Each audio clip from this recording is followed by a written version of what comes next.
Deutéronome, chapitre 10. En ce temps-là, l'Éternel me dit, taille 2 tables de pierre comme les premières, et monte vers moi sur la montagne. Tu feras aussi une arche de bois.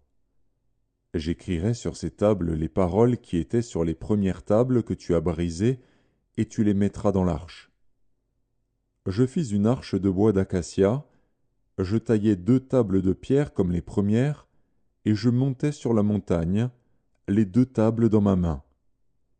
L'Éternel écrivit sur les tables ce qui avait été écrit sur les premières, les 10 paroles qu'il vous avait dites sur la montagne, du milieu du feu, le jour de l'assemblée.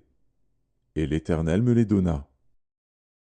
Je retournai et je descendis de la montagne, je mis les tables dans l'arche que j'avais faite, et elles restèrent là, comme l'Éternel me l'avait ordonné. Les enfants d'Israël partirent de Béhéroth Bénéja à Cannes pour Moséra. C'est là que mourut Aaron et qu'il fut enterré. Éléazar, son fils, lui succéda dans le sacerdoce. Ils partirent de là pour Gudgoda, et de Gudgoda pour Jotbata, pays où il y a des cours d'eau. En ce temps-là, l'Éternel sépara la tribu de Lévi, et lui ordonna de porter l'arche de l'alliance de l'Éternel, de se tenir devant l'Éternel pour le servir, et de bénir le peuple en son nom, ce qu'elle a fait jusqu'à ce jour. C'est pourquoi Lévi n'a ni part ni héritage avec ses frères. L'Éternel est son héritage, comme l'Éternel, ton Dieu, le lui a dit. Je restai sur la montagne, comme précédemment, 40 jours et 40 nuits. L'Éternel m'exauça encore 7 fois. L'Éternel ne voulut pas te détruire.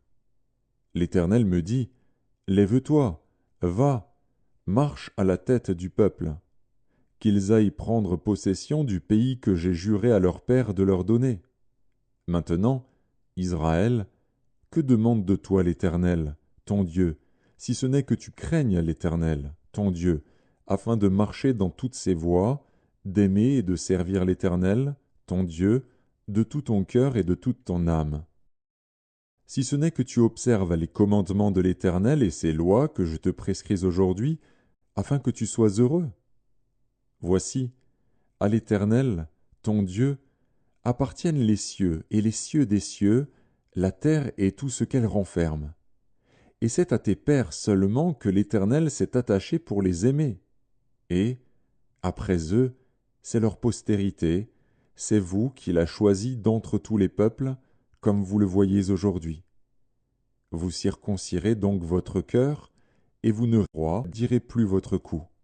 Car l'Éternel, votre Dieu, est le Dieu des dieux, le Seigneur des seigneurs, le Dieu grand, fort et terrible, qui ne fait point acception des personnes et qui ne reçoit point de présent, qui fait droit à l'orphelin et à la veuve, qui aime l'étranger et lui donne de la nourriture et des vêtements. Vous aimerez l'étranger, car vous avez été étrangers dans le pays d'Égypte. Tu craindras l'Éternel, ton Dieu, tu le serviras, tu t'attacheras à lui, et tu jureras par son nom. Il est ta gloire, il est ton Dieu. C'est lui qui a fait au milieu de toi ces choses grandes et terribles que tes yeux ont vues. Tes pères descendirent en Égypte au nombre de 70 personnes. Et maintenant l'Éternel, ton Dieu, a fait de toi une multitude pareille aux étoiles des cieux.